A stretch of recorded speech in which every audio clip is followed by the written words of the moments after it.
അറിയാൻ പരിചയപ്പെടാമിലേക്ക് എല്ലാവർക്കും സ്വാഗതം. ഇന്ന് നമ്മൾ അറിയാൻ പോകുന്നത് അപകട രക്ഷാപ്രവർത്തന മേഖലയിൽ പ്രവർത്തിക്കുന്ന ട്രോമ കെയറിനെ പറ്റിയാണ്. കൂടുതൽ അറിയാൻ പാലക്കാട് ജില്ലാ കോർഡിനേറ്ററായ ഷമീർ പട്ടാമ്പി, അസിസ്റ്റന്റ് ജില്ലാ കോർഡിനേറ്ററായ മിനി പട്ടാമ്പി എന്നിവരോട് ചോദിക്കാം. എന്താണ് ഈ ട്രോമ കെയർ, അല്ലെങ്കിൽ ഇവിടെ ഇങ്ങനൊരു സംഘടന രൂപീകരിക്കാനുള്ളൊരു കാരണം എന്താണ്? ട്രോമ കെയർ എന്നൊരു സംഘടന അപകട രക്ഷാപ്രവർത്തന മേഖലകളിൽ പ്രവർത്തിക്കാൻ പൊതുജനങ്ങളെ പ്രാപ്തരാക്കുക എന്നതാണ് സംഘടന കൊണ്ട് ഉദ്ദേശിക്കുന്നത്. സംഘടന പാലക്കാട് ജില്ലയിൽ തുടങ്ങിയത് ഏപ്രിൽ 2016 ജില്ലയിൽ തുടക്കമായത്.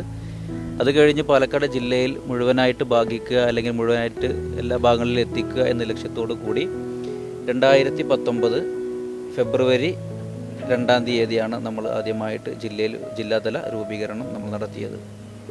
ഇങ്ങനൊരു സംവിധാനം നമ്മുടെ കേരളത്തിൽ കൊണ്ടുവരണം എന്ന ആശയത്തിന് പിന്നിൽ പ്രവർത്തിച്ച കരങ്ങൾ ആരുടെയായിരുന്നു? സംഘടന തുടങ്ങി 15 വർഷത്തോളം പിന്നിട്ടു. മലപ്പുറം ജില്ലയിൽ നിന്നും പാണായി എന്ന പ്രദേശത്തുള്ള ഒരു വിദ്യാർത്ഥിയിൽ നിന്നാണ് ഈ ഒരു സംഘടന ഉത്ഭവം. 50,000-ഓളം വളണ്ടിയർമാർ ഈ ഒരു സജീവ പ്രവർത്തകരായിട്ട് ഇതിനത്തെ രക്ഷാപ്രവർത്തനം നടത്തുന്നുണ്ട്. ഇത് നടത്താൻ അല്ലെങ്കിൽ ഈ ഒരു സംഘടന തുടങ്ങാനുണ്ടായ ഒരു പ്രത്യേക ഒരു കാരണം കൊണ്ടാണ്, അദ്ദേഹത്തിൻ്റെ ഒരു മനസാന്നിധ്യം കൊണ്ടാണ് ഈ ഒരു സംഘടന തുടങ്ങിയത്. തുടങ്ങാനുണ്ടായ ഒരു സാഹചര്യം എന്ന് പറയുമ്പോൾ, അദ്ദേഹം പഠിക്കുന്ന സമയത്ത്, അദ്ദേഹം റോഡിലൂടെ സഞ്ചരിക്കുന്ന സമയത്ത് ഒരു വാഹന അപകടം അദ്ദേഹത്തിൻ്റെ ദൃശ്യയിൽപ്പെട്ടു. അദ്ദേഹം രക്ഷാപ്രവർത്തനം നടത്താൻ ചെന്ന സമയത്ത് ആരും രക്ഷാപ്രവർത്തനം നടത്താതെ ഒരു വൃദ്ധയായ ഒരമ്മ അദ്ദേഹത്തിൻ്റെ മടിയിൽ കിടന്ന് മരിക്കാനുണ്ടായ ഒരു സാഹചര്യത്തിൽ അദ്ദേഹത്തിന് മനസ്സിൽ തോന്നിയ ഒരു ആശയമാണ്, ജില്ലയിൽ അല്ലെങ്കിൽ കേരളത്തിൽ ഇതുപോലുള്ള അപകടങ്ങളിൽ മരണം കുറക്കാൻ നമ്മളെ കൊണ്ട് കഴിയുന്ന വിധം എന്താണ് എന്ന ആലോചിച്ചതിൻ്റെ അടിസ്ഥാനത്തിലാണ് ഈ ഒരു സംഘടന തുടങ്ങിയത്.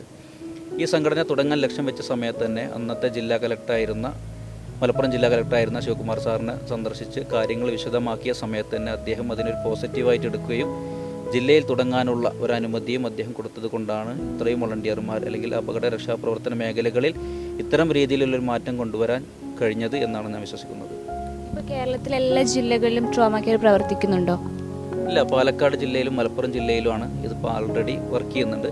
ക്ലാസ്സുകൾ നടക്കുന്ന സമയത്ത് സംസ്ഥാനത്തുള്ള പല ജില്ലകളിലുള്ള ആളുകളും, ആലപ്പുഴ ജില്ലയാണെങ്കിലും പല ജില്ലകളും നമ്മൾ ആശ്രയിച്ച് നമ്മളുടെ ഈ ഒരു സഹായം അല്ലെങ്കിൽ ഈ ഒരു അറിവ് കിട്ടാൻ വേണ്ടി പല ഭാഗങ്ങളിൽ നിന്ന് ആളുകൾ പങ്കെടുക്കുന്നുണ്ട്. ഏതൊക്കെ മേഖലകളിലാണ് ട്രോമ കെയർ കൂടുതലും രക്ഷാപ്രവർത്തനങ്ങൾ നടത്തുന്നത്? ട്രോമ കെയർ രക്ഷാപ്രവർത്തനം നടത്തുന്ന മേഖല അപകട ഏത് ഭാഗങ്ങളിൽ കണ്ടോ ആ രീതിയിലുള്ള രക്ഷാപ്രവർത്തനങ്ങളായിരിക്കും നടത്തുന്നത്. ഫയർഫോഴ്സിൻ്റെ ആവശ്യങ്ങൾ വരുന്നതിൽ ഫയർഫോഴ്സ് തീയുമായി ബന്ധപ്പെട്ട ഫയർ ഉണ്ടാകുന്ന സമയത്ത് ഫയർഫോഴ്സുമായി സഹകരിച്ച് നമ്മൾ രക്ഷാപ്രവർത്തനം നടത്തും. അതുപോലെ പുഴയിലോ വെള്ളത്തിൽ പോകുന്ന അവസരത്തിൽ അത്തരം രീതിയിലുള്ള അപകടം, അതുപോലെ തന്നെ വാഹനാപകടങ്ങൾ സംഭവിക്കുമ്പോൾ ആ രീതിയിൽ തെറ്റായ മാർഗങ്ങളിലൂടെയുള്ള രക്ഷാപ്രവർത്തനങ്ങളാണ് പല ജീവനവും പൊലിയുന്നു എന്നതാണ് നമുക്ക് യഥാർത്ഥ വാസ്തവം. രക്ഷാപ്രവർത്തനം എല്ലാവരും നടത്തുന്നുണ്ട്, പക്ഷേ രക്ഷാപ്രവർത്തനം നടത്തുന്ന ആളുകൾക്ക് രക്ഷാപ്രവർത്തനം അറിയാത്തത് കൊണ്ടാണ് പല അപകടങ്ങളും വലിയ അപകടങ്ങളായി മാറാൻ സാധ്യത. അതുകൊണ്ടാണ് നമ്മൾ രക്ഷാപ്രവർത്തനം നടത്തുന്ന മേഖലകളിൽ എല്ലാ രക്ഷാപ്രവർത്തന മേഖലകളിൽ നമ്മൾ പ്രവർത്തിക്കുന്നുണ്ട്. ഇപ്പോൾ ട്രോമ കെയറിൻ്റെ രക്ഷാപ്രവർത്തനത്തിന് ആവശ്യമായിട്ടുള്ള വണ്ടികൾ, മറ്റു സൗകര്യങ്ങളൊക്കെ എവിടുന്നാണ് പ്രൊവൈഡ് ചെയ്യുന്നത്? നമുക്ക് ഇപ്പോൾ ആൾറെഡി ഒന്നുമില്ല. ഇപ്പോൾ അവരാര വാഹനങ്ങൾ, സ്വന്തമായിട്ടുള്ള വാഹനങ്ങളാണ് ഇതിന് നമ്മൾ ഉപയോഗപ്പെടുത്തുന്നത്. നമ്മളെക്കൊണ്ട് കഴിയുന്ന രീതിയിൽ എത്തരം രീതിയിലാണ് അപകട സ്ഥലങ്ങളിലേക്ക് എത്താൻ കഴിയുന്നത്, അത്തരം രീതിയിലുള്ള വാഹനങ്ങൾ ഒരുപക്ഷേ നമ്മൾ ടാക്സി വിളിച്ചായിരിക്കും പോകുന്നത്, അതല്ലെങ്കിൽ നമ്മുടെ ആംബുലൻസുകളോ എന്തെങ്കിലും ഉപയോഗപ്പെടുത്തുകയാണ് ചെയ്യാറ്. ഇപ്പോൾ ട്രോമ കെയർ ഫയർഫോഴ്സിൻ്റെ കൂടെ ചേർന്ന് പ്രവർത്തിക്കുന്നുണ്ട്, റോഡിൽ ആക്സിഡൻറ്റ്സ് ഉണ്ടാകുമ്പോൾ പ്രവർത്തിക്കുന്നുണ്ട്. അപ്പോൾ ഇതിനൊക്കെ വേണ്ട പരിശീലനം നിങ്ങൾക്ക് ലഭിക്കുന്നത് എവിടെ നിന്നാണ്? ആരാണ് നിങ്ങളെ പരിശീലിപ്പിക്കുന്നത്? ഇതിൽ ഫയർഫോഴ്സ് പരിശീലിപ്പിക്കുന്നുണ്ട്, മോട്ടോർ വെഹിക്കിൾ ഡിപ്പാർട്ട്മെൻറ്റ് അവർ പരിശീലിപ്പിക്കുന്നുണ്ട്, പിന്നെ ഡോക്ടേഴ്സും പരിശീലിപ്പിക്കുന്നുണ്ട്. ഒത്തിരി അംഗങ്ങളുണ്ടല്ലോ, ഇപ്പോൾ എല്ലാവർക്കുള്ള പരിശീലനം ഘട്ടങ്ങളായിട്ട് ഓരോ പരിശീലിപ്പിക്കുകയാണോ അതെല്ലാവരും ഒരുമിച്ച് ഒരു ദിവസം കൂട്ടി പരിശീലനം തരികയാണോ ചെയ്യുന്നത്? ഈ ട്രോമ കെയറിൻ്റെ പരിശീലനം എല്ലാ മാസവും അവസാനത്തെ ഞായറാഴ്ച നടക്കുന്നുണ്ട്. 2 ഘട്ടങ്ങളായിട്ടാണ് ക്ലാസ്സുകൾ നടക്കുന്നത്. അതിൽ 1ാം ഘട്ടത്തിൽ മോട്ടോർ വെഹിക്കിൾ ഡിപ്പാർട്ട്മെൻറ്റിൻ്റെ ക്ലാസ് ഒരു സമയവും അതിനുശേഷം ഫസ്റ്റ് എയ്ഡിനെ പറ്റിയിട്ടുള്ള ട്രെയിനിങ്ങും കൊടുക്കുന്നുണ്ട്. 2ാം ഘട്ടമായിട്ട് ഫയർ ആൻഡ് റെസ്ക്യൂവിൻ്റെ ട്രെയിനിങ്ങും നടക്കുന്നുണ്ട്. അതുപോലെ നമ്മൾ ഫസ്റ്റ് എയ്ഡിൻ്റെ പ്രാക്ടിക്കലും കൊടുക്കുന്നുണ്ട്. എല്ലാവരും അത് പ്രാക്ടിക്കൽ കൊടുത്തതിന് ശേഷമാണ് നമ്മൾ ട്രോമ കെയറിലേക്ക് എടുക്കുന്നത്. അതിനുശേഷം അവർക്ക് ID കാർഡും കൊടുക്കുന്നുണ്ട്. ഇപ്പോൾ പറഞ്ഞ സ്വന്തം വണ്ടികൾ അല്ലെങ്കിൽ ടാക്സി ഒക്കെ വിളിച്ചാണ് ഇതുപോലെ എന്തെങ്കിലും അപകടങ്ങൾ ഉണ്ടാകുമ്പോൾ നിങ്ങൾ ചെല്ലുന്നതെന്ന് പറഞ്ഞു. അപ്പോൾ ഇതിന് വേണ്ടിയുള്ള ഫണ്ട് നിങ്ങൾ ശേഖരിക്കുന്നത് എങ്ങനെയാണ്? ഞങ്ങൾക്ക് ഇതിന് യാതൊരു ഫണ്ടും ഇല്ല. ഞങ്ങളുടെ കയ്യിൽ നിന്നുള്ള ക്യാഷ് എടുത്തിട്ടാണ് ഞങ്ങൾ ഇതിനൊക്കെ ഇറങ്ങിത്തിരിക്കുന്നത്. സർക്കാരിൻ്റെ ഭാഗത്തുനിന്ന് ഈ ട്രോമ കെയർ എന്ന് പറഞ്ഞാൽ ഇത്രയും വലിയൊരു സംഘടനയ്ക്ക് സപ്പോർട്ടായിട്ട് ഒന്നും സർക്കാരിൻ്റെ ഭാഗത്തു നിന്നുള്ളൊരു സപ്പോർട്ടില്ല. അപ്പോൾ സർക്കാരിൻ്റെ ഭാഗത്തുനിന്ന് ക്യാഷ് ആയിട്ടുള്ള യാതൊരു സപ്പോർട്ടും ഞങ്ങൾക്കില്ല. അപ്പോൾ പാലക്കാട് ജില്ലയിൽ ഇപ്പോൾ ട്രോമ കെയറിനെ ജനങ്ങൾ അംഗീകരിച്ചു കഴിഞ്ഞു. നിങ്ങളുടെ പ്രവർത്തനങ്ങളിൽ അവർ തൃപ്തരാണ് പലരും. അപ്പോൾ ഇപ്പോൾ ഗവൺമെൻറ്റിൻ്റെ ഭാഗത്തു നിന്നുള്ള സംഘടനകളുടെ കൂടെ തന്നെ അതുപോലെ തന്നെ നിലനിൽക്കാൻ നിങ്ങൾക്ക് കഴിയുന്നുണ്ട്. അപ്പോൾ അതിനെ പറ്റിയിട്ട് എന്താ പറയുക? നിലവിൽ നമ്മുടെ സംഘടന എന്ന് പറയുന്നത് വളരെ ഒരു കെട്ടുറപ്പ് അല്ലെങ്കിൽ നിയമപരമായിട്ട് മാത്രം നീങ്ങുന്ന ഒരു സംഘടനയാണ്. 50,000-ഓളം വളണ്ടിയർമാർ ഈ സംഘടനയിൽ നിലവിൽ പ്രവർത്തിച്ചു കൊണ്ടിരിക്കുന്നത്. 15 വർഷത്തോളമായിട്ടും മലപ്പുറം ജില്ലയിലും 3 വർഷത്തിൻ്റെ അടുത്ത് പാലക്കാട് ജില്ലയിലും പ്രവർത്തിച്ചിട്ടും നിയമപരമായിട്ടുള്ള കാര്യങ്ങൾ മാത്രമേ സംഘടന അതിനകത്ത് ഇടപെടാറുള്ളൂ. രക്ഷാപ്രവർത്തന മേഖലകളിൽ എല്ലാ ഭാഗങ്ങളിലും ജനങ്ങൾക്ക് ഉപകാരം കിട്ടുന്ന എല്ലാ പ്രവർത്തനങ്ങളിലും ജില്ലാ ട്രോമക്കാർ സജീവമായിട്ട് പ്രവർത്തിക്കുന്നുണ്ട്. അതുകൊണ്ടായിരിക്കാം ഒരുപക്ഷെ ഇത്രയും ജനപിന്തുണ നമുക്ക് കിട്ടുന്നതും. മറ്റുള്ള മേഖലകളിൽ ഗവൺമെൻറ് അടിസ്ഥാന മേഖലകളിലാണെങ്കിലും ജില്ലാ ഭരണകൂടത്തിൻ്റെ ആണെങ്കിലും പോലീസ് സൂപ്രണ്ടിൻ്റെ ആണെങ്കിലും എല്ലാവിധ ഒരു അകമഴിഞ്ഞ ഒരു പിന്തുണ നമുക്ക് കിട്ടുന്നുണ്ട്. നമ്മുടെ പ്രവർത്തനത്തിൻ്റെ മികവ് എന്നത് തന്നെ അതുകൊണ്ട് നമ്മൾ മനസ്സിലാക്കുന്ന നമ്മളെ മികവ് എന്നുള്ളത് ഇതുകൊണ്ടാണ്. പല ആളുകളും നമ്മളെ അഭിസംബോധന ചെയ്യുന്നതും അല്ലെങ്കിൽ അവരുടെ ആവശ്യങ്ങൾ അല്ലെങ്കിൽ ജില്ലയിലെ പല അപകടങ്ങളും നമ്മളെ വിളിച്ച് അറിയിക്കുന്ന സമയത്ത് നമുക്ക് മനസ്സിലാക്കാൻ കഴിയുന്നത് നമ്മളെ കൊണ്ട് കഴിയും എന്നുകൊണ്ടാണ് ജനങ്ങൾ നമ്മളെ കൊണ്ട് പ്രതീക്ഷിക്കുന്നത്. പക്ഷെ നമ്മൾ ഉദ്ദേശിക്കുന്ന സ്ഥലത്ത് ചെല്ലുമ്പോൾ നമുക്കില്ലാത്ത ഈ ഉപകരണങ്ങളുടെ അഭാവമാണ് പല വെല്ലുവിളികളും നമ്മൾ നേരിടുന്നത്. പക്ഷേ നമ്മൾ അതിനെ അതിജീവിച്ചിട്ട് ഇത്രയും കാലം മുന്നോട്ട് കൊണ്ടുപോയി ഇനിയും അങ്ങനെ കഴിയട്ടെ എന്നാണ് നമ്മൾ ആശംസിക്കുന്നത്. അപ്പോൾ ഒരു അപകടം നടന്നു കഴിഞ്ഞാൽ നിങ്ങളത് അറിഞ്ഞു കഴിഞ്ഞാൽ എങ്ങനെയാണ് അതിൻ്റെ രക്ഷാപ്രവർത്തനങ്ങൾ ആരംഭിക്കുന്നതും മറ്റു ഘട്ടങ്ങളൊക്കെ എങ്ങനെയാണ്? നമ്മൾ രക്ഷാപ്രവർത്തനം നടത്തുന്ന ഘട്ടം എന്ന് പറയുന്നത് നമ്മൾക്ക് വിളിച്ചു പറയുന്ന ആളുകൾ പറയും, എന്നെ കുളത്തിലാണെന്നുണ്ടെങ്കിൽ കുളത്തിലകപ്പെട്ട ഒരാളെ രക്ഷപ്പെടുത്തണം, അതല്ലെങ്കിൽ ഒരു ആക്സിഡൻറ്റ് ബൈക്കാണെങ്കിലും വാഹന ആക്സിഡൻ്റ് ആണെങ്കിൽ അത് അങ്ങനെ പറയും. അപ്പോൾ ആ രീതിയിലുള്ള രക്ഷാപ്രവർത്തനങ്ങളായിരിക്കും ചെയ്യുന്നത്. മുഴുവൻ സമയവും നമ്മളെ വാഹനത്തിൽ അതിന് വേണ്ട സജ്ജീകരണങ്ങൾ ഞങ്ങളുടെ കയ്യിന് വശമുണ്ടാകും. കാരണം എപ്പോഴും ഏറ്റവും കൂടുതൽ അപകടം പറ്റുന്ന ഒരു ഏരിയയാണ് നമ്മൾ തൃത്താല താലൂക്കിൻ്റെ ഭാഗത്ത്, പട്ടാമ്പി താലൂക്കിൻ്റെ ഭാഗത്ത് തൃത്താല ഏരിയയിൽ ഏറ്റവും കൂടുതൽ അപകടങ്ങളും വാഹനാപകടങ്ങളിനേക്കാളും കൂടുതൽ നമുക്ക് ഏറ്റവും കൂടുതൽ അപകട രക്ഷാപ്രവർത്തനം നടത്തുന്നത് പുഴയിൽ പോയിട്ടാണെങ്കിലും മറ്റുള്ള രീതിയിലായിരിക്കും ഏറ്റവും കൂടുതൽ അപകടം സംഭവിക്കുന്നത്. അപകടം സംഭവിക്കുന്ന സമയത്ത് തന്നെ ഒരുവിധം നല്ല അഭിപ്രായങ്ങൾ ഉണ്ടാവും. പല രീതിയിലുള്ളതായിരിക്കും അവർ ചെയ്യുന്ന ഇൻഫർമേഷൻ. പല ആളുകളും പല രീതിയിൽ ഇൻഫർമേഷൻ ചെയ്യും. തെറ്റായ രീതിയിലുണ്ടാവാം, അതല്ലെങ്കിൽ അതിന് പോസിറ്റീവായി എടുക്കാൻ പറ്റുന്നതും ഉണ്ടാവാം. പക്ഷെ അതെല്ലാം നമ്മൾ ഐഡൻറ്റിഫൈ ചെയ്തതിൻ്റെ ശേഷം മാത്രമാണ് നമ്മൾ രക്ഷാപ്രവർത്തനത്തിലേക്ക് ഇറങ്ങുന്നത്. ഇപ്പോൾ വെള്ളിയാങ്കൽ തടയണയാണ് നമ്മൾ ഇരിക്കുന്നത്. അപ്പോൾ ഇവിടെ ആയിട്ട് ബന്ധപ്പെട്ടിട്ട് ഒരുപാട് രക്ഷാപ്രവർത്തനങ്ങൾ നിങ്ങൾ ഓൾറെഡി ചെയ്തു കഴിഞ്ഞു, ഞങ്ങളത് റിപ്പോർട്ട് ചെയ്തിട്ടുമുണ്ട്. അതിനെപ്പറ്റി ഒന്ന് പറയാമോ? ഇവിടെ ഏറ്റവും കൂടുതൽ നമ്മൾ രക്ഷാപ്രവർത്തനം നടത്തിയ ഒരു ഏരിയയിൽ തന്നെയാണ് നമ്മളിപ്പോൾ ഈ ഒരു ഇൻ്റർവ്യൂ നടത്തുന്നത്. അതിനൊരു പ്രധാന ഘടകം എന്ന് പറയുന്നത് പല ആളുകളും അപകടത്തിൽപ്പെട്ട് ഇവിടെ മരണപ്പെടുന്നതും ഈ ഭാഗത്തുള്ള ആളുകളെക്കാട്ടിലും കൂടുതൽ മറ്റുള്ള ഭാഗങ്ങളിൽ നിന്നും ഇവിടുത്തെ ആഴങ്ങളോ അല്ലെങ്കിൽ ഈ പുഴയെ പറ്റി അറിയാത്ത ആളുകളാണ് ഏറ്റവും കൂടുതൽ ഇവിടെ അപകടത്തിൽ പറ്റുന്നത്. അവർക്ക് അറിയാത്തത് കൊണ്ട് പല ഭാഗങ്ങളിലും അവർ ഉല്ലസിക്കാൻ വേണ്ടി അവർ ചെയ്യും, അല്ലെങ്കിൽ മറ്റുള്ള രീതിയിൽ മീൻ പിടിക്കാൻ വേണ്ടിയിട്ട് വരുന്ന ആളുകളുണ്ടാവും. പക്ഷേ അത്തരം ആളുകൾക്ക് ഈ പുഴയുമായിട്ട് പരിചയങ്ങളോ ഈ പുഴയുടെ ആഴം എവിടെയാണെന്ന് മനസ്സിലാക്കാൻ അറിയാത്ത അല്ലെങ്കിൽ കഴിവില്ലാത്ത ആളുകളായിരിക്കും ഏറ്റവും കൂടുതൽ അപകടത്തിൽപ്പെടുന്നത്. ഏറ്റവും സങ്കടം തോന്നിയൊരു നിമിഷം ഏതായിരുന്നു? ഇവിടെ കുമ്പിടി ഭാഗത്ത് ഉമ്മത്തൂർ പുഴയിൽ 2018 ഒരു കുടുംബത്തിലത്തെ 3 കുട്ടികൾ, അവർക്ക് ആകെയുള്ളത് 3 കുട്ടികളാണ്. ആ 3 കുട്ടികളും പുഴയിൽ പോയിട്ട് അവരുടെ ജീവനില്ലാത്ത ശരീരം എടുക്കേണ്ടി വന്നിട്ടുണ്ട് ഞങ്ങൾക്ക്. അതാണ് ഏറ്റവും വിഷമകരമായത്. അപ്പോൾ ട്രോമ കെയറിൻ്റെ ഭാഗത്ത് നിന്ന് ഇപ്പോൾ സ്കൂളുകളിലോ കേന്ദ്രീകരിച്ചോ മറ്റ് കോളേജുകൾ മറ്റു കാര്യങ്ങളിലൊക്കെ ബോധവൽക്കരണ ക്ലാസ്സുകളൊക്കെ കൊടുക്കാറുണ്ട്. അതിന് ഗുണം കാണുന്നുണ്ടോ?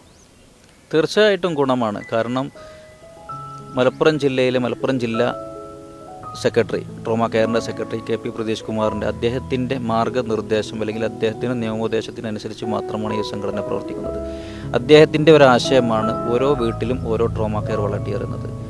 അതുകൊണ്ടാണ് പല സ്കൂളുകളിലും അംഗനവാടികളിലും കുടുംബശ്രീകളിലും പോയിട്ട് നമ്മൾ ക്ലാസ് എടുക്കുന്നതും അതിനെ അവരെ സജ്ജരാക്കുന്നതും. പല ആളുകളും തെറ്റായ രീതിയിലൂടെയുള്ള രക്ഷാപ്രവർത്തനം വളരെ വലിയ ഒരു അപകടങ്ങൾ വരുത്തിവെക്കും എന്നറിയാത്തത് കൊണ്ടാണ് രക്ഷാപ്രവർത്തനം നടത്തുന്നത്. അതിന് ഒരുപാട് ഉദാഹരണങ്ങളുണ്ട്. പല ആളുകളും കയ്യിലെ തീപ്പൊള്ളിയാൽ അല്ലെങ്കിൽ മറ്റൊരു രീതിയിൽ തീപ്പൊള്ളിയാൽ അവരെന്ത് ചെയ്യും, പേസ്റ്റോ അല്ലെങ്കിൽ അനുബന്ധമായിട്ടുള്ള കെമിക്കൽ ഉപയോഗിക്കും. അത് പല ആളുകളും തെറ്റായ രീതിയിലാണ് അത് ഉപയോഗിക്കുന്നത്, അറിയില്ല, അതുകൊണ്ടാണ്. അപ്പോൾ അത്തരം രീതിയിൽ അല്ലെങ്കിൽ സ്കൂളുകളിൽ ഇപ്പോൾ നമുക്കറിയാം, വയനാട് ജില്ലയിൽ ബത്തേരിയിൽ ഒരു പാമ്പ് കടിച്ച് ഒരു കുട്ടി മരണപ്പെട്ടു. ആ സമയത്ത് ഒരുപാട് സ്കൂളുകളാണ് നമ്മൾ ആശ്രയിച്ചിരുന്നത്. പല സ്കൂളുകളും ഇതുമായി ബന്ധപ്പെട്ട് ക്ലാസ് എടുക്കാൻ അവർക്കൊരു അവയർനെസ് ക്ലാസ് കൊടുക്കുക, അല്ലെങ്കിൽ അവരെ അപകടങ്ങൾ കണ്ടാൽ രക്ഷാപ്രവർത്തനം നടത്തേണ്ടത് എങ്ങനെയാണ് എന്ന് പഠിപ്പിക്കേണ്ട ഒരു ഉത്തരവാദിത്വം, ഒരു ധാർമ്മിക ഉത്തരവാദിത്വം എന്ന നിലക്കാണ് നമ്മൾ ട്രോമാ കെയർ എല്ലാ സ്കൂളുകളും കേന്ദ്രീകരിച്ച് കുട്ടികൾക്ക് ബോധവൽക്കരണം കൊടുക്കുന്നത്. പല സ്കൂളുകളിലും അപകടം പറ്റിയ സമയത്ത് എങ്ങനെയാണ് രക്ഷാപ്രവർത്തനം അറിയാത്ത ആളുകളുണ്ടാവാം. അതുകൊണ്ട് പകച്ചു നിൽക്കുന്ന ഒരവസരത്തിൽ അവരെ ഒരു കൈപ്പിടിച്ചുയർത്തുക എന്നതാണ് നമ്മൾ ജില്ലാ ട്രോമാ കെയർ കൊണ്ട് ഉദ്ദേശിക്കുന്നത്. അത് വളരെ ഒരു നല്ല രീതിയിലുള്ളൊരു ബോധവൽക്കരണമാണ് നമുക്ക് കൊടുക്കുന്നത്. അത് കൊടുക്കുന്നത് കൊണ്ട് പല അപകടങ്ങളിൽ നിന്നും അവരുടെ വീടുകളിലുള്ള അപകടങ്ങളിൽ തന്നെ പറഞ്ഞു കൊടുക്കാനും മറ്റുള്ള രീതിയിൽ കഴിയുമെന്നാണ് നമ്മൾ പ്രതീക്ഷിക്കുന്നത്. പല വീടുകളിലും ഭക്ഷണം തൊണ്ടയിൽ കുടുങ്ങിയിട്ട് മരണപ്പെടുന്ന ഒരവസ്ഥയുണ്ട്. ചെറിയ കുട്ടികളാണെന്നുണ്ടെങ്കിൽ പാല് കൊടുക്കുന്ന സമയത്ത് അവർ തൊണ്ടയിൽ കുടുങ്ങി മരിക്കുന്ന സാഹചര്യങ്ങളുണ്ട്. അപ്പോൾ ഒന്നുകിൽ രക്ഷിതാക്കൾ പങ്കെടുത്തിട്ടില്ലെങ്കിലും കുട്ടികൾക്ക് കിട്ടുന്ന ഈ ഒരു അറിവ് കൊണ്ട് അവരുടെ വീടുകൾ ഷെയർ ചെയ്യുകയാണെങ്കിൽ ഒരുവിധം അപകടങ്ങളിൽ നിന്നും അവരെ മോചിപ്പിക്കാൻ കഴിയുമെന്നാണ് ജില്ലാ ട്രോമാ കെയർ പ്രതീക്ഷിക്കുന്നത്. റോഡിൽ പറ്റി കിടക്കുന്ന അല്ലെങ്കിൽ പുറത്ത് പബ്ലിക്കിലാണ് ഒരു അപകടം പറ്റിയാൽ റോഡ് ആക്സിഡൻ്റ് ആണെന്നുണ്ടെങ്കിൽ ആദ്യം നമ്മൾ ശ്രദ്ധിക്കേണ്ട കാര്യം, അദ്ദേഹത്തിൻ്റെ വായക്കകത്ത് നാവ് താഴേക്ക് ചില ഭാഗങ്ങളിൽ അബോധാവസ്ഥയിലുള്ള രോഗികൾക്ക് നാവ് താഴേക്ക് ഇറങ്ങിപ്പോയി ശ്വാസം കിട്ടാൻ പറ്റാത്തൊരവസ്ഥയിലേക്ക് വരാറുണ്ട്. അതല്ലാന്നുണ്ടെങ്കിൽ അദ്ദേഹത്തിൻ്റെ വായിൽ കല്ലോ മണ്ണോ അതുപോലുള്ള സാധനങ്ങൾ കുടുങ്ങിക്കിടുന്നതും നമ്മൾ രക്ഷാപ്രവർത്തനം നടത്തും, പക്ഷേ CPR കൊടുത്ത് അദ്ദേഹത്തിന് അതിൻ്റെ മൂല്യം കിട്ടില്ല. അപ്പോൾ അതുകൊണ്ട് അതൊക്കെ ശ്രദ്ധിച്ചിട്ട് വേണം ബാക്കിയുള്ള കാര്യങ്ങൾ ചെയ്യണം. ഒരു സാധാരണ രീതിയിലാണെന്നുണ്ടെങ്കിൽ നമ്മൾ അവർക്ക് CPR കൊടുക്കണം. CPR കൊടുക്കുമ്പോൾ ഓരോ 30 പ്രാവശ്യവും നമ്മൾ പ്രസ് ചെയ്ത് കൊടുക്കുമ്പോൾ 2 പ്രാവശ്യം നമ്മൾ ശക്തമായിട്ട് അദ്ദേഹത്തിൻ്റെ വായിൽ നമ്മൾ ഊതി കൊടുക്കണം. അത് കഴിഞ്ഞിട്ട് നമ്മൾ വ്യക്തമായിട്ട് നമുക്ക് അദ്ദേഹത്തിന് ശ്വാസം വലിക്കാൻ കിട്ടുന്നുണ്ടോ ഇല്ലേ എന്ന് ഉറപ്പുവരുത്തിയതിന് ശേഷം മാത്രമാണ് പിന്നീടും അത് തുടർന്നുകൊണ്ടിരിക്കുന്നത്. ഒരു പക്ഷേ പല അപകടങ്ങളും അല്ലെങ്കിൽ അറ്റാക്ക് പോലുള്ള പല അപകടങ്ങളും നമ്മൾ ഹോസ്പിറ്റലിൽ എത്തുന്നത് വരെ അവർക്ക് CPR കൊടുത്തുകൊണ്ടേയിരിക്കേണ്ടി വരും. അതാണ് ആദ്യം. ഏത് അപകടമാണെങ്കിലും, അബോധാവസ്ഥയിൽ കിടക്കുന്ന ഒരു ആക്സിഡൻറ്റ് സംഭവിച്ചാണെങ്കിലും, ബിൽഡിങ്ങിൻ്റെ മുകളിൽ നിന്ന് വീണ ആളുകളാണെങ്കിലും, അതുപോലെ തന്നെ അറ്റാക്ക് സംഭവിച്ച ആളുകളാലും ആദ്യം ചെയ്യേണ്ട പ്രാഥമികമായിട്ടുള്ള ഫസ്റ്റ് എയ്ഡ് ഇത്തരം രീതിയിലാണ് കൊടുക്കേണ്ടത്.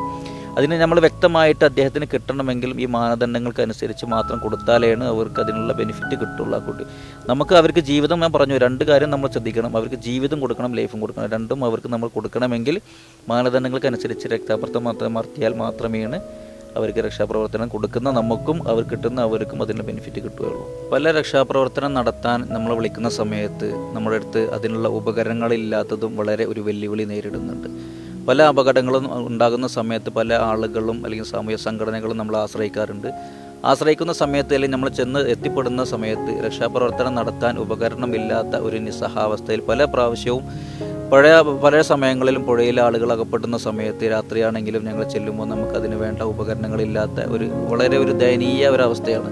കാരണം ഇതെല്ലാം അറിയുന്ന ഞങ്ങൾക്ക് ഒരു രക്ഷാപ്രവർത്തനം ചെയ്യാൻ ഒരു ഉപകരണങ്ങളില്ല എന്ന് പറയുന്നത് വളരെ ഒരു ഗൗരവമായ വിഷയമാണ്. ആരെങ്കിലും നമുക്കിപ്പോൾ ആരും നമ്മൾ ഇവിടെ നിന്നും ഈ ഒരു സംഘടന ഫണ്ട് ശേഖരിക്കുക അല്ലെങ്കിൽ പരസ്യം കൊടുത്ത് അല്ലെങ്കിൽ ഫണ്ട് ശേഖരണവുമായി ബന്ധപ്പെട്ട് ഫൈനാൻസുമായിട്ട് ഒരു ബന്ധവുമില്ല. നമുക്ക് വേണ്ടത് നമുക്ക് ആരെങ്കിലും ക്യാഷായിട്ട് നമുക്ക് ആരും നമ്മളെ സഹായിക്കണമെന്നുമില്ല. നമുക്ക് വേണ്ടത് രക്ഷാപ്രവർത്തനം, മറ്റുള്ളവരുടെ ജീവൻ രക്ഷാപ്രവർത്തനം നടത്തണമെങ്കിൽ അവരുടെ ജീവൻ വിലപ്പെട്ടതാണ് എന്ന് ഉദ്ദേശിക്കുന്ന ആരുമുണ്ടെങ്കിലും നമുക്ക് വേണ്ട ഉപകരണങ്ങൾ വാങ്ങിത്തരാം. പല ഉപകരണങ്ങളും നമുക്ക് ആവശ്യമുണ്ട്. കൂടുതൽ ജലാശയങ്ങളുമായി ബന്ധപ്പെട്ടിട്ടാണ് കൂടുതൽ അപകടങ്ങൾ ഉണ്ടാകുന്നത്. അതെന്തുകൊണ്ടാണ്? കൂടുതൽ അപകടങ്ങൾ ജലാശയങ്ങൾ സംഭവിക്കുന്നത് നീന്തൽ അറിയാത്തത് കൊണ്ടാണ്. പല കുട്ടികൾക്കും ഇപ്പോഴുള്ള തലമുറകളുള്ള കുട്ടികൾക്കൊന്നും കൂടുതൽ മിക്കവാറും ആളുകൾക്കും നീന്തക്കം അറിയില്ല. അതിനെ പല രക്ഷിതാക്കളും മുൻകൈ എടുക്കുന്നില്ല എന്നതാണ് അതിൻ്റെ യഥാർത്ഥം. പല കുട്ടികളും പല രീതിയിൽ സ്കൂളുകൾ കട്ട് ചെയ്ത് പുഴയെ അല്ലെങ്കിൽ അവർക്ക് ആഗ്രഹമുണ്ടാവും നീന്തകം പഠിക്കണമെന്നുള്ള ആഗ്രഹം ഉണ്ടാവും. പക്ഷേ അവരുടെ വീട്ടുകാരുടെ സമ്മർദ്ദം കൊണ്ട് പഠിക്കാൻ വിടാത്തൊരു സാഹചര്യത്തിൽ അവർ സ്വയം ഇറങ്ങിത്തിരിക്കുന്ന ഒരവസ്ഥയിലാണ് കൂടുതൽ അപകടങ്ങൾ പറ്റുന്നത്. പല കുട്ടികളും നമ്മൾ എടുക്കുന്ന സമയത്ത് വളരെ കണ്ണീരോടെയാണ് നമ്മൾ ആ ഒരു ബോഡിയെ നമ്മൾ കിട്ടുന്നത് കുട്ടികളെ. പക്ഷെ മിക്കവാറും കുട്ടികൾ രക്ഷപ്പെടാറില്ല. അത് മിക്കവാറും കുട്ടികൾക്ക് നീന്തക്കം അറിയാത്ത കുട്ടികളായിരിക്കും കൂടുതൽ. നമുക്കിപ്പോൾ ഏറ്റവും കൂടുതൽ നമ്മളെ തൃത്താല ബ്ലോക്കിൽ നമുക്കറിയപ്പെടാം മതുപ്പുള്ളി എന്ന പ്രദേശത്ത് 2 കുട്ടികൾ മുങ്ങി മരിച്ചു. പന്ത് കളിക്കുന്നതിനിടെ ഫുട്ബോൾ കുളത്തിൽ പോയി കുട്ടികൾ എടുക്കുന്ന സമയത്ത് 3 കുട്ടികളായിരുന്നു. ഒരു കുട്ടി പുല്ലോ പിടിച്ചിട്ട് കുട്ടി രക്ഷപ്പെട്ടു. 2 കുട്ടികൾ മരണപ്പെട്ടു. ആ കുട്ടികൾ നീന്തക്കം അറിയില്ലായിരുന്നു. പക്ഷെ പല സ്കൂളുകളിലും വളരെ കർശനമായിട്ട് നിർബന്ധമായിട്ടും പഠിക്കേണ്ട ഒരു വ്യായാമം അല്ലെങ്കിൽ നീന്തൽ നിർബന്ധമാക്കേണ്ട ഒരു സാഹചര്യത്തിലേക്കാണ് നമ്മുടെ ജില്ല പോയിക്കൊണ്ടിരിക്കുന്നത്. ഇത്രയും അധികം രക്ഷാപ്രവർത്തനങ്ങൾ ചെയ്തു കഴിഞ്ഞു, അപ്പോൾ ജനങ്ങളത് അംഗീകരിച്ചു കഴിഞ്ഞു. ഗവൺമെന്റിന്റെ ഭാഗത്തു നിന്നോ മറ്റോ പുരസ്കാരങ്ങൾ എന്തെങ്കിലും ലഭിച്ചിട്ടുണ്ടോ? ജില്ലയിലുള്ള പല പുരസ്കാരങ്ങളും നമ്മളെ തേടിയെത്തി നമ്മളുടെ പ്രവർത്തന മികവ് കൊണ്ട് എന്ന് തന്നെയാണ് നമ്മൾ വിശ്വസിക്കുന്നത്. നമുക്കിപ്പോൾ അവസാനമായി കിട്ടിയത് പാലക്കാട് ജില്ലയിൽ മലപ്പുറം ജില്ലയുടെ ഈ പ്രവർത്തനങ്ങൾക്ക് വേണ്ടി നമ്മുടെ കേരള സ്റ്റേറ്റ് DGPയുടെ അടുത്തുനിന്ന് നമുക്ക് പുരസ്കാരം കിട്ടിയിട്ടുണ്ട്. നല്ല രക്ഷാപ്രവർത്തന മേഖലയിൽ പ്രവർത്തിച്ചതിന് നമുക്ക് രക്ഷാപ്രവർത്തന മേഖലയിൽ പ്രവർത്തിക്കുന്നതിന് വേണ്ടി പ്രചോദനം എന്ന നിലക്ക് നമുക്ക് നല്ല ഒരു സേവനത്തിനുള്ള അവാർഡ് DGPയുടെ അടുത്ത് നിന്ന് നമുക്ക് കഴിഞ്ഞ മാസമാണ് നമുക്ക് കിട്ടിയത്.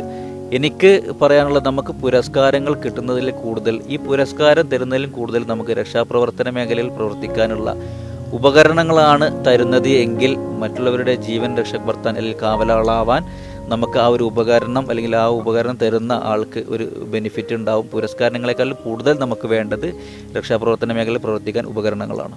ഇപ്പോൾ പാലക്കാട് ജില്ലയിൽ മൊത്തത്തിൽ ട്രോമ കെയറിൻ്റെ ഏതാണ്ട് എത്ര യൂണിറ്റുകൾ ഉണ്ടാവും, എത്ര അംഗങ്ങൾ ഉണ്ടായിരിക്കും? പാലക്കാട് ജില്ലയിൽ തുടങ്ങിയതിന് 1 വർഷം ആകാരായി. ഫെബ്രുവരി 2-ന് 1 വർഷം തികയാണ്. ഇതുവരെ നമുക്ക് വളണ്ടിയേഴ്സ് ആയിട്ടുള്ളത് പാലക്കാട് ജില്ലയിൽ 3747 വളണ്ടിയർമാർ ആൾറെഡി നമുക്ക് ഇതുവരെ പരിശീലനം ലഭിച്ച ആളുകളുണ്ട്. അതിന് പുറമെ അംഗനവാടി പ്രദേശത്തുള്ള കുടുംബശ്രീയുള്ള ആളുകളെ അല്ലെങ്കിൽ ആ ഭാഗത്തെ അയൽക്കൂട്ടമുള്ള പഞ്ചായത്തുകൾ കേന്ദ്രീകരിച്ച് സ്കൂളുകൾ കേന്ദ്രീകരിച്ചുള്ള അതിന് പുറമേ ഉള്ള ആളുകൾക്കും പരിശീലനം നൽകി കഴിഞ്ഞു. 15ഓളം അടുത്ത് സ്റ്റേഷൻ്റെ കീഴിലുള്ള വളണ്ടിയർമാർ നമുക്ക് നിലവിലുണ്ട്. ഓരോ സ്റ്റേഷൻ്റെ കീഴിലും 30 അംഗ വളണ്ടിയർമാരെന്നാണ് നമ്മൾ ആശയം ഉദ്ദേശിക്കുന്നത്. 30 അംഗ വളണ്ടിയർമാരെന്ന് ഉദ്ദേശിക്കുന്നത് ആ ഭാഗത്തെ സ്റ്റേഷൻ്റെ ഭാഗത്തുള്ള സാധാരണ ആളുകൾ, പോട്ടർമാരാകാം, ഡ്രൈവർമാരാകാം, പല ആളുകളാവാം. ആ ഭാഗത്ത് എന്തെങ്കിലും അപകടങ്ങൾ സംഭവിച്ചാൽ പെട്ടെന്ന് എത്തിപ്പെടാൻ പറ്റുന്ന ആളുകളെ കൂട്ടിയിണക്കി ഒരു പോലീസ് സ്റ്റേഷൻ യൂണിറ്റ് എന്ന രീതിയിൽ അവരെ നമ്മൾ കേന്ദ്രീകരിക്കുന്നുണ്ട്, അവർ കൂട്ടമാക്കുന്നുണ്ട്. അവർക്ക് പ്രത്യേകമായിട്ട് പരിശീലനം നൽകി വരുന്നുണ്ട്. അവർക്ക് പ്രത്യേകമായിട്ട് യൂണിഫോമും നമ്മൾ അലൗഡ് ചെയ്യുന്നുണ്ട്, പ്രത്യേക ID കാർഡ് കൊടുക്കുന്നുണ്ട്. അത്രയും ആളുകൾ ആ സ്റ്റേഷൻ്റെ കീഴിലുണ്ടെങ്കിൽ ആ ഭാഗത്തുള്ള അപകടങ്ങൾ ഗണ്യമായി കുറക്കാൻ കഴിയുമെന്നാണ് നമ്മൾ പ്രതീക്ഷിക്കുന്നത്. ഇപ്പോൾ പാലക്കാട് ജില്ലാ ട്രോമ കെയറിന് കൂടുതലും സപ്പോർട്ട് എവിടെ നിന്നൊക്കെയാണ് ലഭിക്കുന്നത്? നമുക്ക് ജില്ലാ കളക്ടർ, ജില്ലാ police superintendent, RTO, DMO, district medical officer അടക്കമുള്ള fire and safety officer, excise commissioner അടക്കമുള്ള ആളുകളുടെ അടുത്തു നിന്നുള്ള സപ്പോർട്ടാണ്. അതിൽ കൂടുതൽ നമുക്ക് കിട്ടുന്നത് നമ്മളെ ജനപ്രതിനിധികൾ, MLA, അതുപോലെ തന്നെ MP, അതുപോലെ തന്നെ പബ്ലിക്കിലുള്ള ആളുകളുടെ അടുത്തു നിന്നുള്ള ഈ ഒരു സപ്പോർട്ടാണ് നമ്മൾ കൂടുതൽ ആളുകളിലേക്ക് അല്ലെങ്കിൽ കൂടുതൽ രംഗങ്ങളിലേക്ക് ട്രോമ കെയറിന് എത്തിക്കാനുണ്ടായ ഒരു സാഹചര്യം, അല്ലെങ്കിൽ നമുക്ക് ഒരു ആത്മസംതൃപ്തി കിട്ടുന്ന ഒരു മേഖലകളാണ്. പല ഭാഗത്തും നമ്മൾ പല ആവശ്യങ്ങളും ചെന്ന് കലക്ടറോടോ അല്ലെങ്കിൽ പോലീസ് സൂപ്രണ്ടിനോടൊക്കെ പറയുമ്പോൾ ഉണ്ടാകുന്ന അവരുടെ തിരിച്ച് കിട്ടുന്ന ഒരു മെസ്സേജ് വളരെ നല്ലൊരു മെസ്സേജായിരിക്കും. നമുക്ക് കൂടുതൽ പ്രവർത്തനങ്ങളിലേക്ക് ചെല്ലാനുള്ള ഒരു പ്രചോദനങ്ങളിലേക്കാണ് കിട്ടുന്നത്. അതുപോലെ തന്നെ നമ്മൾ മോട്ടോർ വാഹന ഡിപ്പാർട്ട്മെൻറ്റുമായി സഹകരിച്ച് പല ജില്ലയിൽ കൂടുതൽ അപകടങ്ങൾ ഉണ്ടാകുന്നത് പാലക്കാട് കൊളപ്പുള്ളി ഹൈവേയിലാണ് ഏറ്റവും കൂടുതൽ അപകടങ്ങൾ സംഭവിക്കുന്നത്. അതുപോലെ തന്നെയാണ് തൃത്താലയിൽ നിന്നും ചാലിശ്ശേരി, പട്ടാമ്പി, ഇപ്പോൾ നല്ല റോഡ് എന്ന നിലയ്ക്ക് പട്ടാമ്പിയിൽ നിന്നും വളാഞ്ചേരി പോകുന്ന അല്ലെങ്കിൽ പെരിന്തൽമണ്ണ പോകുന്ന ഭാഗത്തുള്ള റോഡുകളിലും അപകടങ്ങൾ വന്യമായി കൂടിയിട്ടുണ്ട്. അതിനൊരു പ്രതിവിധി എന്ന നിലയ്ക്ക് പല അപകടങ്ങളും കുറക്കുന്നതിൻ്റെ ഭാഗമായിട്ട് സിഗ്നൽ ബോർഡുകൾ വൃത്തിയാക്കുന്ന ഒരു പദ്ധതിയാണ് ഇപ്പോൾ ട്രോമ കെയർ മോട്ടോർ വാഹന ഡിപ്പാർട്ട്മെൻറ്റുമായി സഹകരിച്ച് ചെയ്യുന്നത്. പട്ടാമ്പി താലൂക്കിലുള്ള ഒരുവിധം ഭാഗങ്ങളിലുള്ള സൈൻ ബോർഡുകൾ, ഹൈവേകളിലുള്ള നാഷണൽ ഹൈവേ ആണെങ്കിലും എല്ലാ ഭാഗങ്ങളിലുള്ള സൈൻ ബോർഡുകൾ വൃത്തിയാക്കി പാലക്കാട് ജില്ലയിലെ അപകട മരണങ്ങൾ കുറക്കുക അല്ലെങ്കിൽ അപകട നിരക്ക് കുറക്കുക എന്ന ലക്ഷ്യത്തോടു കൂടി പല പദ്ധതികളും നമ്മൾ ആവിഷ്കരിച്ചിട്ടുണ്ട്. അടുത്ത ഘട്ടം എന്ന് പറയുന്നത് മോട്ടോർ വാഹന ഡിപ്പാർട്ട്മെൻറ്റുമായി സഹകരിച്ച് PWDയുമായി സഹകരിച്ച് നമ്മൾ പട്ടാമ്പി മുതൽ പാലക്കാട് വരെയുള്ള എല്ലാ സൈൻ ബോർഡുകൾ വൃത്തിയാക്കി കാട് മൂടിപ്പെടുക്കുന്നത്, കാട് വെട്ടിത്തെളിച്ച് കാണുന്ന സഞ്ചാരയോഗ്യമാക്കാനുള്ള പദ്ധതികൾ നമ്മൾ അടുത്ത ഘട്ടത്തിൽ തന്നെ അവതരിപ്പിക്കുന്നു. ഇന്നത്തെ ഈ അധ്യായത്തിലൂടെ നമ്മൾ പരിചയപ്പെട്ടത് പാലക്കാട് ജില്ലയിൽ മികച്ച രക്ഷാപ്രവർത്തനം നടത്തുന്ന ട്രോമ കെയർ യൂണിറ്റിനെ കുറിച്ചാണ്.